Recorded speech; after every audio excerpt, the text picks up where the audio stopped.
possível o turismo sexual, por exemplo, na comunidade, né, com meninas e mulheres da comunidade, porque também na própria comunidade, muitas vezes o corpo e as condições das mulheres são tratados como secundários e sexualizados, né? Então, o nosso enfrentamento como mulheres são enfrentamentos que são tanto contra o capitalista, como também contra a própria ordem, muitas vezes até a própria ordem local comunitária, incluindo a relação com nossos companheiros que a gente ama, né? Porque nas comunidades, vamos dizer assim, nas sociedades, vamos dizer assim, que eu estou chamando aqui de comunitárias, também prevalece a ideia e a supremacia masculina do comando da vida, do trabalho, nas relações afetivas sexuais, na participação política, na violência, na distribuição desigual e injusta do trabalho doméstico, e eu ousaria até dizer que em muitas experiências que querem se colocar como alternativas para o capitalismo. Porque, para mim, como ela estava bem dizendo, se você quer se colocar como uma experiência, eu nem sei se essa palavra alternativa é a mais certa, né? Contra-hegemônica, é preciso considerar radicalmente, no meu ver, todas as desigualdades que são produzidas, mesmo que elas sejam produzidas anterior ao capitalismo e agravadas por eles, né? É preciso, a nossa luta e as experiências, elas precisam ser radicais, porque para mim não adianta uma experiência que se diz anticapitalista, onde os homens continuam dominando o espaço de decisão, o espaço de colaboração, continuam tratando as mulheres como seres domésticos, apenas domésticos e sexualizados, né? Então, e isso é uma coisa, no meu ver, que a esquerda, como para a gente fazer um balanço, né, porque hoje nós estamos dizendo que temos que repensar a esquerda como um todo, não conseguiu entender muito bem e colocar nas pautas das lutas tradicionais, né, das chamadas lutas históricas, né? Pensando desse jeito, vou já terminar, tá? Pensando desse jeito, eu acho também que a gente pode dizer que as consequências ou os impactos dos grandes projetos, ou a forma como as injustiças ambientais recaem sobre as mulheres, tem a ver, claro, com o processo de expansão capitalista, mas ela tem a ver também com a forma como a maior parte da sociedade nos trata. Se a gente diz que tem um agravo nas condições de gênero onde chegam os grandes projetos. Por que a gente diz que tem um agravo?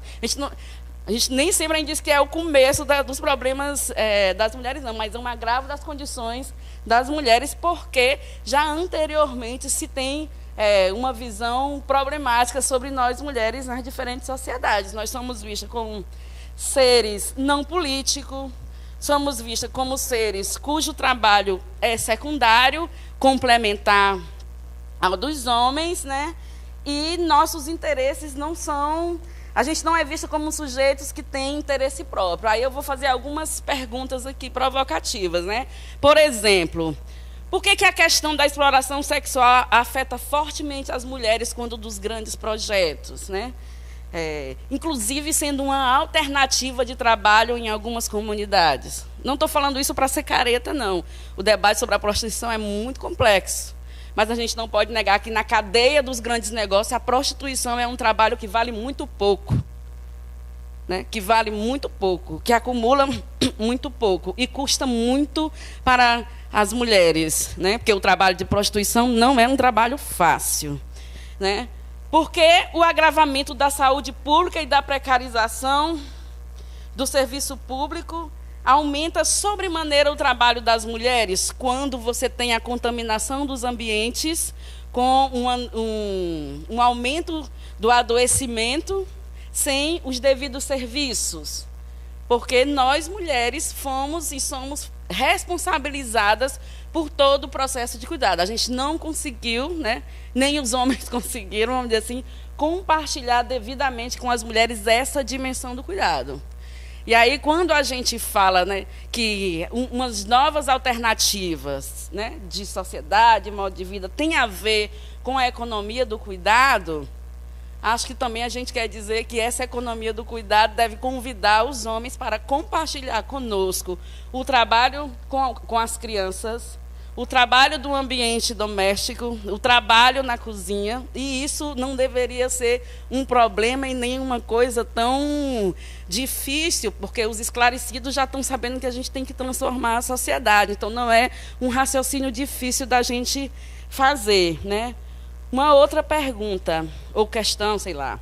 O agravamento da violência contra os pobres, que agrava fortemente a vida das mulheres, né? Quais são as relações entre o agravamento da violência nos territórios invadidos pelos grandes projetos contaminantes, né, na vida das mulheres? Quem é que faz essa pergunta? Quem é que faz essa pergunta? Por que as mulheres não podem mais andar nas ruas de seus territórios? Porque a transformação trazida pelo desenvolvimento implica também no estupro. Nos lugares onde tem os grandes projetos de desenvolvimento, são lugares onde aumenta elevadamente o número de estupros, né? Nas cidades, para falar dos centros urbanos, quem pergunta sobre a tristeza, o sofrimento, a solidão, o enlouquecimento das mães negras que perdem seus filhos, companheiros e companheiras, filhos e filhas, para a polícia e para o crime criminalizado? Digo crime criminalizado porque no nosso país nem todo crime é criminalizado, né? Ou pelo menos nem todo sujeito que comete crime é criminalizado. O crime criminalizado e perseguido é o crime cometido pelos pobres, muitas vezes até como estratégia de resistência, né? Porque as estratégias de resistência elas também podem ser despolitizadas, a gente sabe disso, né? Ninguém pergunta isso, apesar de que nós temos uma sociedade que endeusa a maternidade, né, que impede as mulheres de discutirem e decidirem sobre o seu processo reprodutivo. Nós temos uma sociedade que não está nem aí para a maternidade das mulheres negras e indígenas. Quem é que se preocupa com os pivetes que são assassinados, né? Com as mulheres, com as crianças que não têm atendimento no SUS, né? Quem pergunta às mulheres pescadoras, quilombolas, ribeirinhas, indígenas, sua opinião e conhecimento sobre os territórios, o uso e a ocupação dos territórios, dos ecossistemas, da biodiversidade? Pergunto isso porque constantemente, a gente diz que uma das características das comunidades camponesas, né, camponesas e litorâneas, é o resguardo de conhecimento tradicional, né? A gente não diz, né? Entretanto, parece, mesmo que não seja dito, que essa capacidade de reconhecimento é exclusivamente dos homens. Como se nós, mulheres, não fôssemos também dotadas de conhecimento ancestral. As pescadoras têm conhecimento ancestral. As pescadoras, por exemplo, fazem repasse geracional. Quem reconhece isso no território, né? E também trabalham e produzem. Então, esse reconhecimento pelas coisas que eu percebo, ele é um reconhecimento, vamos dizer assim, secundário, né? Só para finalizar, a gente pode até debater mais sobre tudo isso, né? Pensando um pouco nos desafios, que foi uma coisa que eu não joguei peso aqui na hora que eu estava organizando a fala, mas que fui pensando. Uma das coisas, dentro dos desafios para a construção de novas alternativas, que aí eu acredito que nós não estamos falando só de alternativa econômica, não, né? Nós estamos falando de muitas outras coisas, porque uma das coisas é romper com essa centralidade do economismo na nossa vida, né? Então, organizei aqui umas pouquinhas coisas só, viu, Joana? Uma delas, para mim, é a absoluta necessidade da gente reconhecer o racismo como uma realidade, né?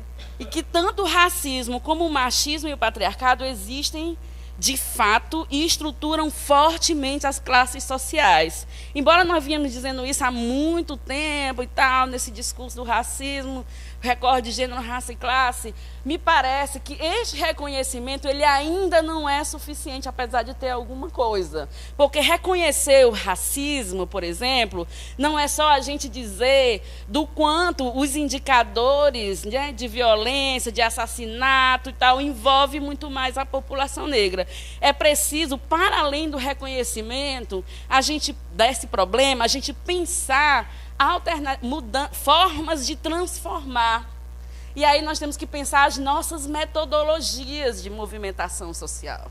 Será que as nossas metodologias elas dão conta realmente de incluir o debate sobre as questões raciais de uma forma igualitária, onde as pessoas negras possam ultrapassar uma certa exotização da negra sabida para a observação de um sujeito de direito que pensa, que tem ideias e que fala? Será que nós chegamos nesse tempo e estamos próxima? Né? Então, um reconhecimento disso é uma profundidade. É, por exemplo, prestar atenção quando você duvida se uma determinada denúncia que as mulheres negras fazem na roda é verdade ou não.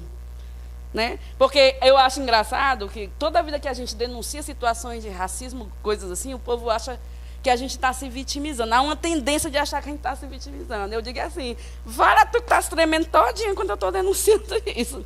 Eu não estou me vitimizando, eu estou dizendo para você isso, que está acontecendo. Não é uma vitimização, está entendendo? Outra coisa importante é que a questão racial não diz respeito somente às pessoas negras ou indígenas. Não é um problema só nosso, né? Ou não brancos, vamos dizer assim.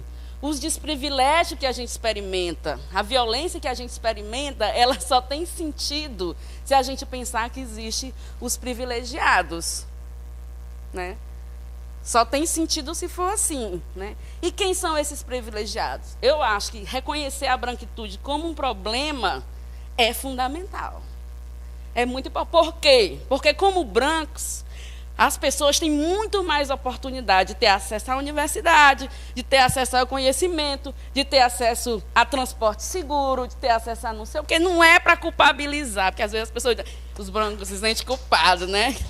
Não é para culpabilizar, mas porque você está construindo um processo com que você sai do seu lugar. Porque só dá para compartilhar, meu amor, se abrir mão de poder. Você não vai conseguir compartilhar poder se você quiser estar querendo sempre se manter no mesmo lugar. Precisa dar uma recuada. Isso não é concessão. Né? Isso é processo político. E as pessoas negras vão sempre colocar isso na roda. Vou logo dizendo que a gente vai ser umas chatas. Né? Aí a gente sai dos mesmos pressupostos e tudo mais. E por fim, é uma questão que eu tenho tentado refletir. Não sei muito ainda como organizar, mas eu acho que é necessário a gente romper um pouco, ou muito, com uma certa prática eurocentrista de nos impor conceitos, aos grupos, sabe? Por exemplo, eu não sei se os povos indígenas precisam se reconhecer como classe trabalhadora ou como socialista. Não sei se os quilombolas precisam se reconhecer como classe trabalhadora ou capitalista. Não sei se todas as mulheres precisam se reconhecer como feministas para ter uma prática transformadora, está entendendo? Porque às vezes a gente quer fazer uma leitura do outro, né, uma interpretação do outro, como a Miriam estava dizendo, a partir dos nossos conceitos, e aí nós vamos dizendo o que é, o que não é. E quem depois não se encaixa mais no que a gente disse, deixou de ser. Aí nós vamos construindo julgamentos. Eu acho que a gente poderia romper um pouco mais com isso, e vou um pouco no caminho que a Miriam estava dizendo, né, de reconhecer essa diversidade como sendo, inclusive, importante, porque a gente distribui, democratiza o pensamento libertador. Eu não preciso ter uma grande narrativa que vai me explicar tudo. Não preciso. Eu preciso reconhecer a diversidade. E isso não é uma coisa ruim. Na verdade, é uma grande riqueza da humanidade, a diversidade. E a gente luta para que ela seja reconhecida, inclusive, como um direito básico, né? Porque, inclusive, extrapola o nível do direito. Eu não tenho o direito de ser negra, eu sou negra. Agora, eu não posso ser discriminada, excluída, lida na minha personalidade, na minha vida, na minha capacidade, a partir disso. Mas eu preciso ser reconhecida como dentro da minha história, dentro do meu processo, dentro do que for possível. Os feministas passaram muito tempo, a gente passou muito tempo discutindo como a religião cristã nos oprime. É verdade, a religião cristã nos oprime, mas tem muitas movimentações dentro das igrejas católicas e evangélicas que também são progressistas e que é possível fazer um diálogo, né? Mas não era exatamente isso que eu queria dizer. O que eu queria dizer é que, às vezes, aí nessa coisa de endemonizar o cristianismo, adorei dizer isso, de endemonizar o cristianismo, a gente acaba negando a dimensão religiosa das mulheres, a dimensão dos seres humanos. E aí, nós mulheres negras, quando a gente vai fazer uma oficina, a gente quer botar um batuquezinho, né? A gente quer, né, fazer uma saudação, uma orixázinha. Então, não pode ser negada essa dimensão da nossa história, né? Então, é isso. Deve ter mais outras coisas, mas a gente vai conversando, tá?